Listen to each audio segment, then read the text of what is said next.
Nan, thank you very much. What a wonderful introduction. It has been a long career, and I've been doing a lot of very different things. I've been very, very lucky in that regard, starting with my very first job, which was at HUD, right out of law school.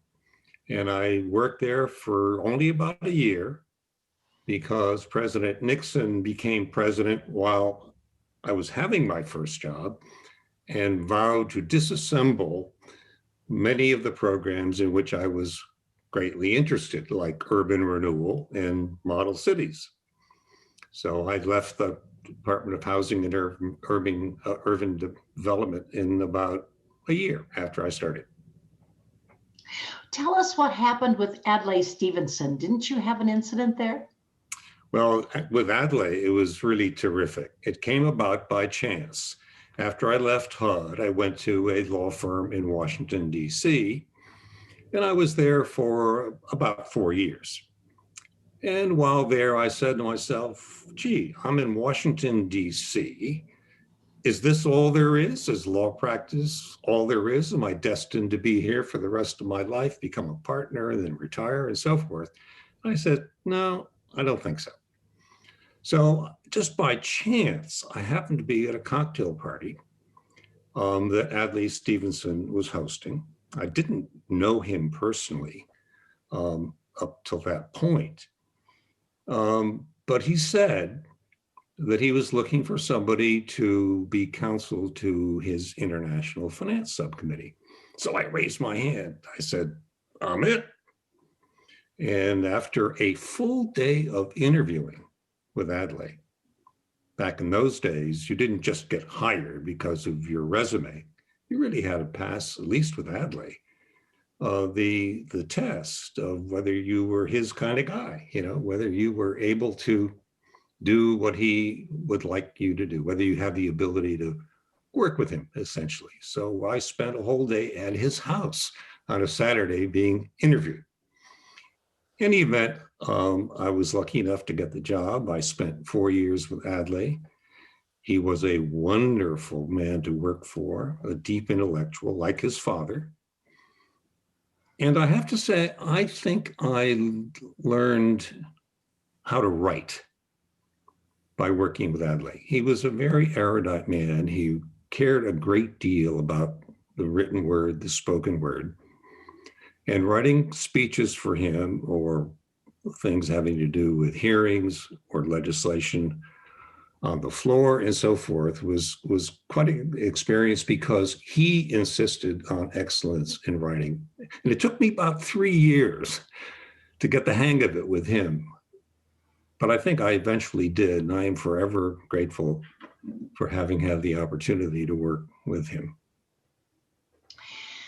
Tell us about some of the legislation that was promulgated back then. Well, we had jurisdiction, the committee had jurisdiction over export controls, a lot of trade issues, the Ex-Im Bank, as you mentioned earlier. And we decided that there were many things, or I say we, I'm being too assertive. Adlai decided there were many things that needed to be dealt with, needed fixing. One thing was the Arab boycott of Israel. After the oil embargo, the Arabs had imposed sanctions against any company doing business with Israel, or any company doing business with a company that did business with Israel. So Adlai decided to introduce legislation to prohibit that kind of compliance with the Arab boycott of Israel. And the Congress ended up passing legislation that Stevenson had proposed. That legislation remains on the books today. And it has been extremely successful, despite the fact that many people, especially the big oil companies, thought it would be a disaster. And then we had issues having to do with the Ex-Im Bank. Ex-Im Bank was funding a lot of trade with the Soviet Union at that time. Stevenson was concerned about favoritism for politically connected companies or politically connected corporate executives. And he decided constraints had to be placed. And he imposed through legislation various dollar limits on the amount of financing that could be made available. That triggered an outrage from Henry Kissinger, who said there should be no constraints on the ability of the executive branch to finance trade with any country, let alone the Soviet Union. So Adlai wrote a response to, I think it was an op-ed that Kissinger had written about these constraints, entitled $300 million Ain't Peanuts. Not quite as elegant as you might expect from Adlai Stevenson, but the limit that Stevenson had put on, he thought was adequate. So did most people, I think. And it produced results, and it triggered an outcry from Kissinger, but that was all part of the fun. Was that part of the anti-boycott law, or was there something else there? That was different. The Exim Bank legislation was entirely different. The anti-boycott law was entirely different. The Foreign Corrupt Practices Act was entirely different. That was an enormous issue, still is today. Corruption is rampant in the international marketplace, as we see all the time with companies being charged with bribery to get foreign business. That was a big issue. That didn't come technically within the jurisdiction of our subcommittee, but our subcommittee was a subcommittee of the Banking Committee and the Foreign Corrupt Practices Act, and the issues attendant with that were under the jurisdiction of the Banking Committee. So we got very much involved. So you say these are still rampant today. Why is that when we've got the legislation? Because many foreign companies are not subject to legislation like that, or when they have legislation of their own, it's very often not enforced. When billions of dollars are at stake for a company who's trying to get a contract, what's a couple of $100,000 here and there for a fixer? So it's still a very, very big problem. And enforcement is very difficult, very hard to prove. So much of this money sloshes around below the radar net.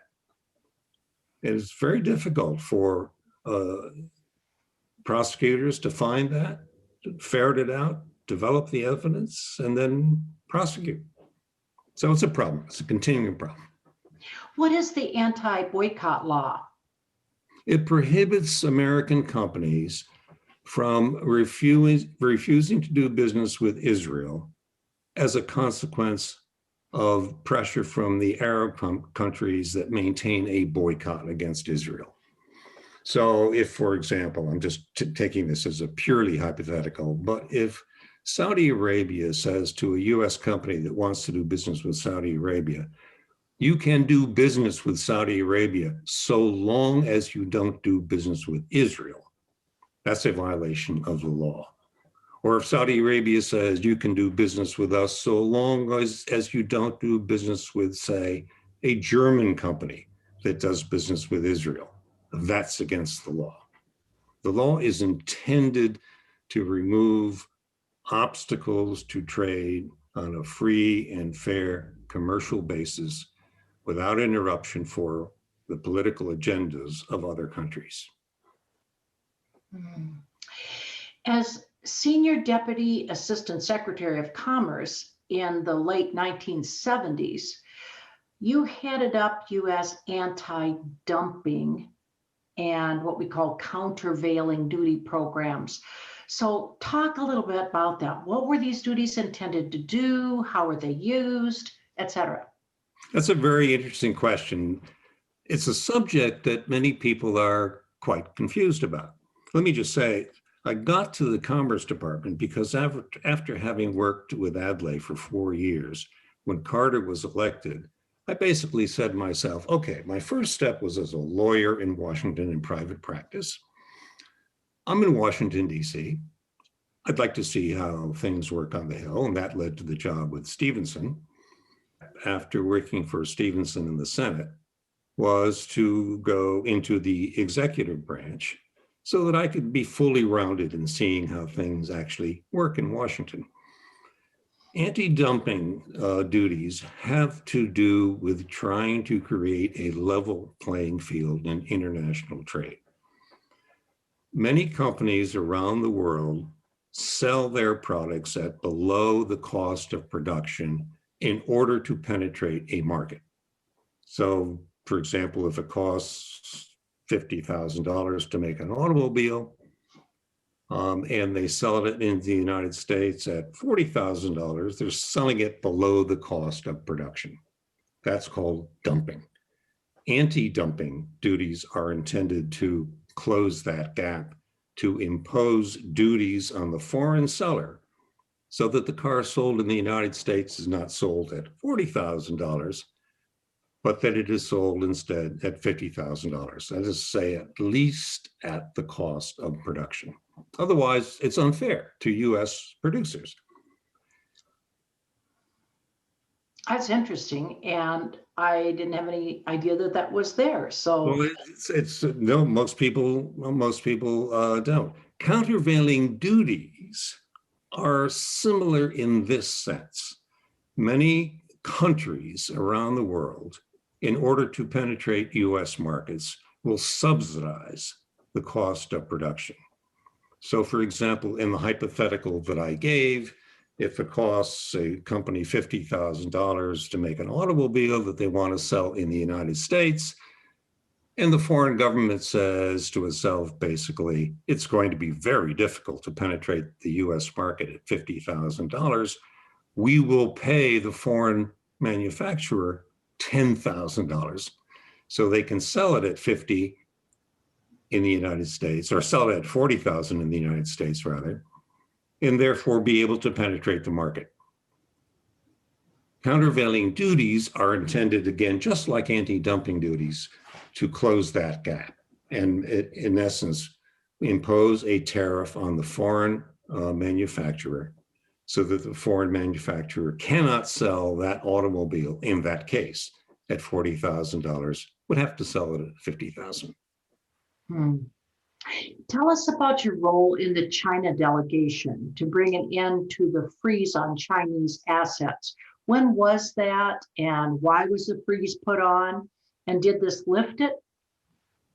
It occurred in 1979. Nixon had opened up relations with China in 1972, but it was impossible for trade with China to occur because during the war, during the Second World War, the United States had frozen all Chinese assets. That is to say, all the money that the Chinese had in US banks was frozen. No one could trade with China because their assets were frozen. They couldn't pay for things they wanted to buy. It was basically against the law for US companies to do business with China, and there was no wherewithal, there was no financing available. So that problem had to be solved. The first US delegation to China to deal with that problem was the one I was on. It was headed by Treasury Secretary Michael Blumenthal. And our mission was to solve the assets freeze problem, that is to say, unfreeze the assets, and then to begin negotiations on a trade agreement. Unfreezing the assets was a lot more difficult than you might have expected. And it required a great deal of negotiation about the details. I won't get into those. But this negotiation was successful, and then we began negotiations on the trade agreement.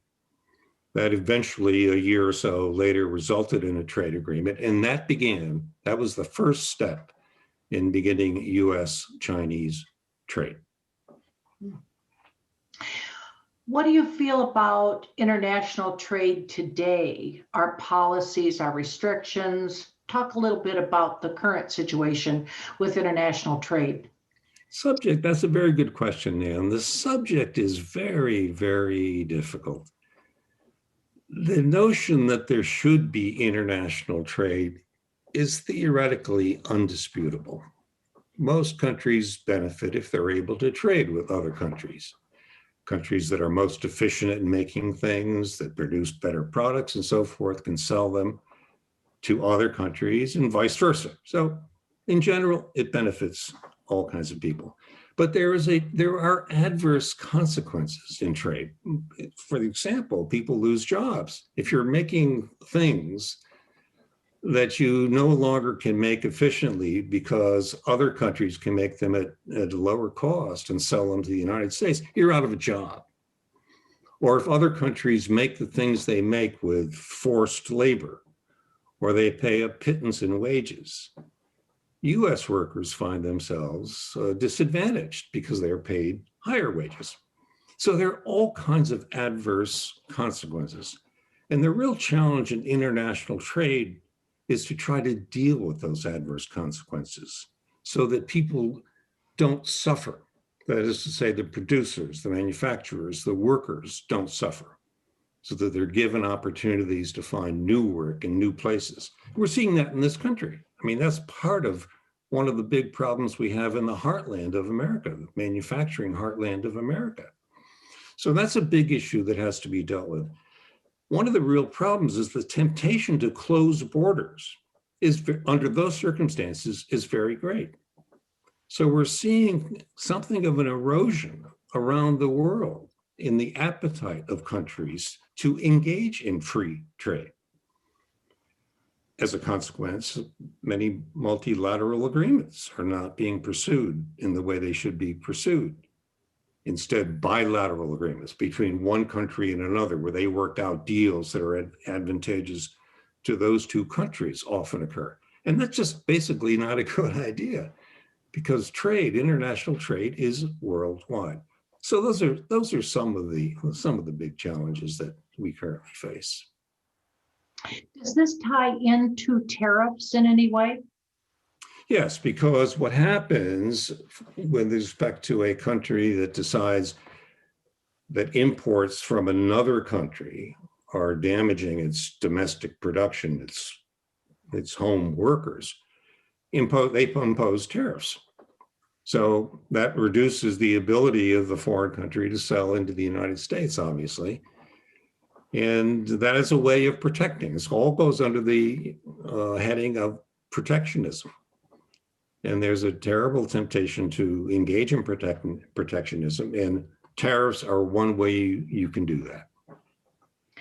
This is probably a dumb question, but if you impose tariffs, then I would assume that the cost of the products for the United States, for instance, would be higher because they are going to have, the other country will have to accommodate for the tariff in the pricing. So does that mean that when we impose those kinds of tariffs, that the result is usually higher prices for us here? That's not a dumb question at all. Many people are under the false impression that it's the foreign manufacturer who pays the tariff. That is absolutely not true. The duties are imposed on the importation of the good into the United States, and that has the consequence you just described, namely the cost of that good to US consumers goes up. That's the whole point of the tariff, really. It's to impose a higher cost for the consumer on a foreign product in the hope that the US consumer, in the case of the United States, will buy from US manufacturers instead. But the inevitable result, of course, is that domestic prices go up. Yes, so prices are going to go up in that situation almost no matter what, whether they continue to buy from the other country or they buy locally. Absolutely. As a senior fellow at the Kennedy School, you produced a working paper, and that paper compared the socioeconomic consequences of the redevelopment of the 14th Street corridor following the '68 riots with the redevelopment of Southwest in the 1950s as part of the nation's urban renewal program. I thought that was a really interesting study because it really is comparing the results of public and private redevelopment. So it resulted in what kind of conclusions? Well, that's very interesting you should ask.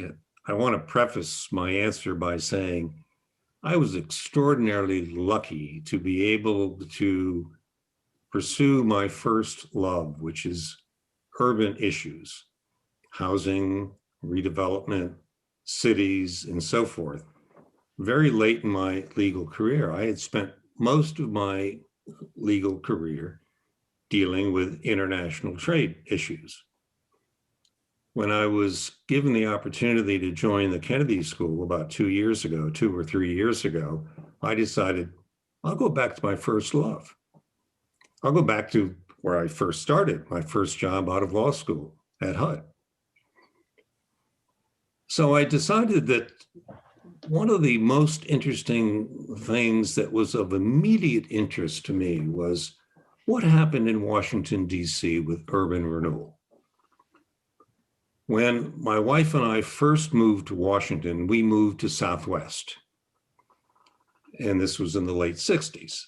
Southwest was then undergoing, and it pretty much completely finished, what was in essence the first major urban renewal project in the country. As part of the urban renewal project there, almost the entirety of Southwest was bulldozed. Everyone who lived there was told basically to leave. They were given a small stipend and said, go find housing elsewhere. Federal government acquired most, if not all, of the land, cleared it, and then offered it to developers to redevelop it. And some of the housing was subsidized, but most was not.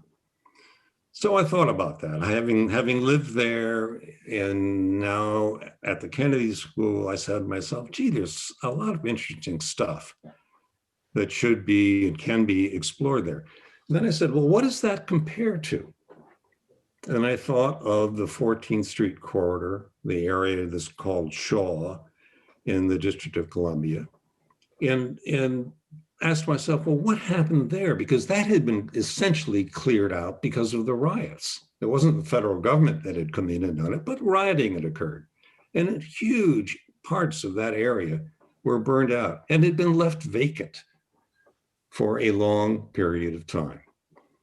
It ultimately began to be redeveloped in the late 1990s, in the early 2000s. And now it is a glistening jewel of high level income people and luxury apartments, and completely changed. So I said, all right, we have two examples of redevelopment. One was government run, and the other was private sector run, because there was no real government involvement in the redevelopment of the 14th Street corridor. So I wondered whether there would be any difference in the socioeconomic consequences of government-led redevelopment on the one hand in Southwest, and private sector-led redevelopment along the 14th Street corridor. So we did a lot of analysis of the data. And our conclusion was that the socioeconomic consequences were essentially the same. One might have expected them to be a little bit different. Namely, when the government leads redevelopment, you would think, well, maybe the government would pay more attention to being able to help lower income people. You might expect the racial mix to be somewhat different. Whites, blacks, upper income, lower income, if you will. When all is said and done, and you look at the data carefully, as we did, and analyze it carefully, as we did, you conclude the consequences were essentially the same. And that tells you something about an assumption one might make about government-led redevelopment being inherently different from private sector-led redevelopment. And there are many reasons why that's not so surprising when you really think about it. It's because often when the government leads redevelopment, its interest is in cleaning out slums. It's interested in reducing crime. It's interested in increasing property values, because property values increase tax revenues and so forth. Many of the incentives are very much the same as they are for the private sector. Doesn't have to be that way, but it can be, and one should not assume the incentives are fundamentally different, always. You know what I'm curious about in that comparison is relocation. You had probably a lot of people who were low income living in both of those areas, my guess is. And what was the difference you found in any relocation of those people? The only difference was that in the case of Southwest, families were paid, I think, roughly $2,000 each and told, here's some money, go find housing elsewhere. Nothing like that occurred along the 14th Street corridor because it was simply the private sector buying up available properties and redeveloping and so forth. But when I think about it, I think the efforts that were made in Southwest to help people relocate were pretty insignificant. Communities, after all, were being busted up. People who had their own churches and social groupings and family groupings and so forth, those were being dissolved. People were simply said, you're on your own, here's $2,000. I don't regard personally that was really very much by way of meaningful assistance to relocation. And on the private sector side, my guess is it was, here is your eviction notice. Just gone. Now, some of the lower income people benefited if they owned property there, as property values began to go up. But I haven't looked at all the data with respect to exactly who benefited and who didn't and so forth. My guess, though, is that the relatively low income people who had small businesses and sold them out if they owned the property did not get very much in the way of the rewards because the property values were increasing and the developers are smart enough to know you got to buy low, you got to buy before redevelopment really takes off. And developers, wealthy developers, can buy property at low values, hold on to them for a long period of time, and then redevelopment and pay a low price. And then redevelopment takes off some years hence. And there were examples of that when we looked at the 14th Street corridor. A number of developers bought properties and then held on to them for 10, 15 years before they did anything with them. Thinking about all the things you've been involved in globally as well, what do you really feel is your primary career accomplishment? That's a very, very good question. I would say it was being lucky, if you can call that an accomplishment. I have been very lucky to be able to do a variety of different things throughout my life, working on urban issues, working in law firms, working in the US Senate, working in the executive branch. And I've been very lucky to work with wonderful people, Adlai Stevenson, Elliot Richardson and I, at the end of the Carter administration, together opened up the Washington office of a Wall Street law firm, Milbank Tweed. So he was a wonderful man to work with. I worked with a number of other people. I'd have to really think about Frank Weil at the Commerce Department, who was my immediate boss. He was a terrific man to work for. All these people were intelligent, excellent, insisted on excellence, knew how important it was to get the right data you needed to have in order to make a careful analysis of a situation, knew how important it was to take into account the views of others. I learned from all those people. So it's not an accomplishment. I was just the beneficiary of an awful lot of luck and the ability to work with very talented people. And I think when those expectations are set high, everybody kind of steps up, don't they? They do. You know, that's one of the real challenges in life. If you're lucky enough to work with really talented people, one of the big challenges is how to harness all those people in working together, taking advantages of other people, of what they know, and the way they think about things and the way they analyze things. We're all very, very different. So if you get 10 people in a room to analyze a subject, you're likely to get 35 or 40 different points of view very, very quickly.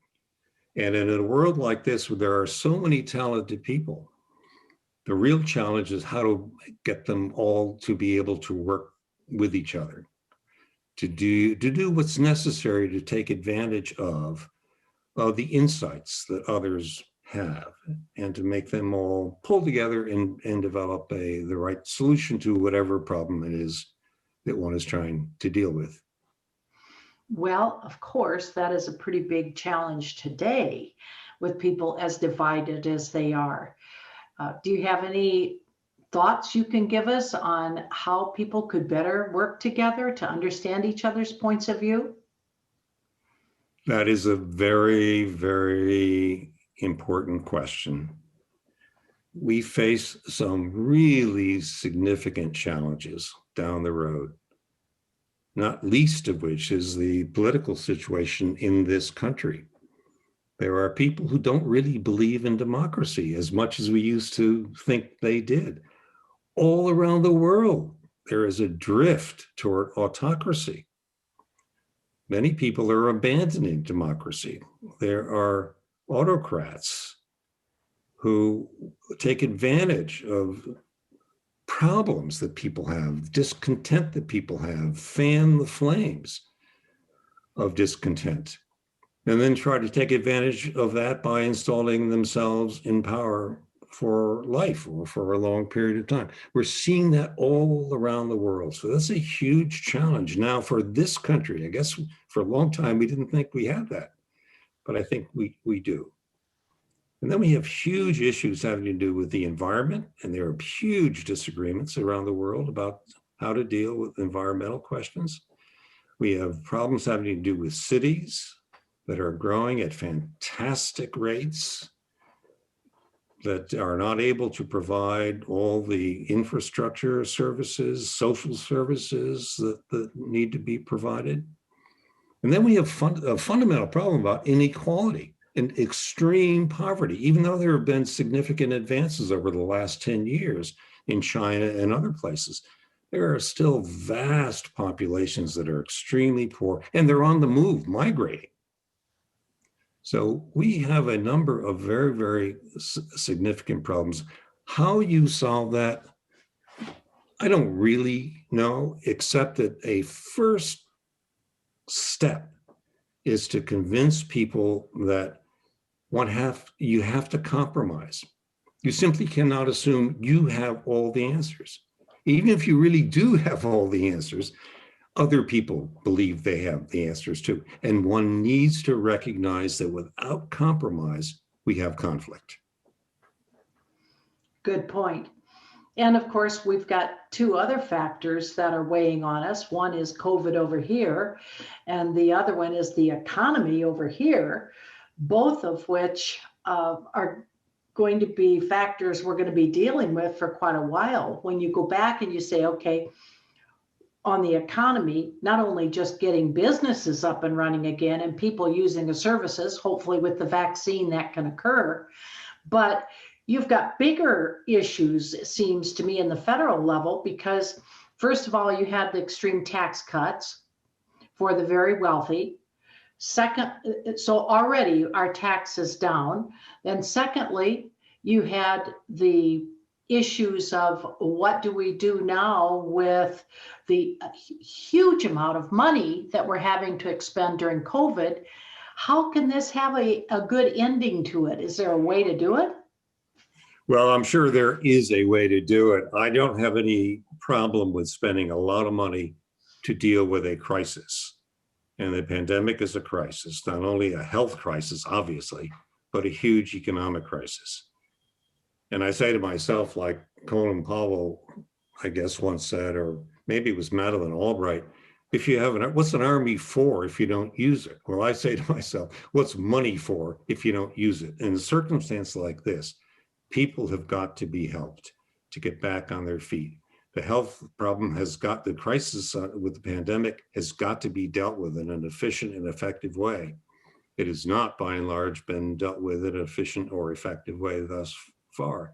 And we will have pandemics in the future. So we have to spend money to be prepared to deal with pandemics in the future. So I don't really have a problem with spending a lot of money. The real issue is whose money are you spending? And with massive tax cuts that erode the tax base, there is a real issue of who is actually bearing the burden.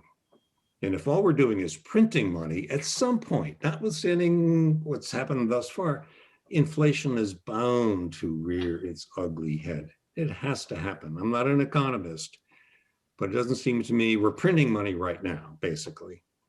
And that's how we're financing what we do. And I think we have to do that. But at some point, chickens come home to roost. And there really, in this country, has to be, I think, a commitment to the notion of burden sharing, that those who can pay have to help pay for what has to be paid for. At the end of the day, the wealthy will benefit by helping the poor. The wealthy will benefit by helping the middle class. I don't think any country can long survive with vast divisions of wealth that cause resentment, an unwillingness to compromise, a sense that people are being cheated, they don't have the same advantages that others have. A vast middle class, I think, is the essence of a stable society. Well, it's been really interesting talking about you and hearing your points of view. I have one last question. If a younger person, let's say in their 20s, was interested in getting into international trade today, what advice would you provide? I'd say two things. First, know why it is you are interested in international trade, and what aspect of that do you think would best take advantage of your talents? Do you want to be a lawyer? Do you want to be an administrator? Do you want to be a negotiator? Do you want to be an economist? Really think that through. Now, that's a little hard to do for a young person just starting out. But one of the people I worked with many years ago used to say to me, when I was wrestling with a particular problem and trying to figure out how to solve it, he would say, "What does your tummy tell you?" So you basically, I think, ought to ask yourself, well, why am I thinking of doing this? And even though I don't know very much, do I really want to do it? People in commencement exercises often use, I think, the overworked phrase, follow your passion. But there's a real element of truth in that. You shouldn't do anything in life, in my view, unless you really want to do it. Unless it's what turns you on, it's what your tummy tells you. The other thing I would say to a young person who's thinking of going into international trade or anything associated with international trade is that will not likely be where you end up. Life changes all the time, your interests change, the challenges change. What you want to be is flexible. You want to be able to change with the times. Change, your interests will change. You need to be able to change with your interests. So don't commit yourself to quote unquote international trade. If your tummy tells you that's where you want to start, do it. But always keep your antenna out so that you can do other things as other things come along. That's just fascinating advice. Thank you so much for participating with us today. Well, Nan, thank you very much. Very good questions, and it's been a pleasure.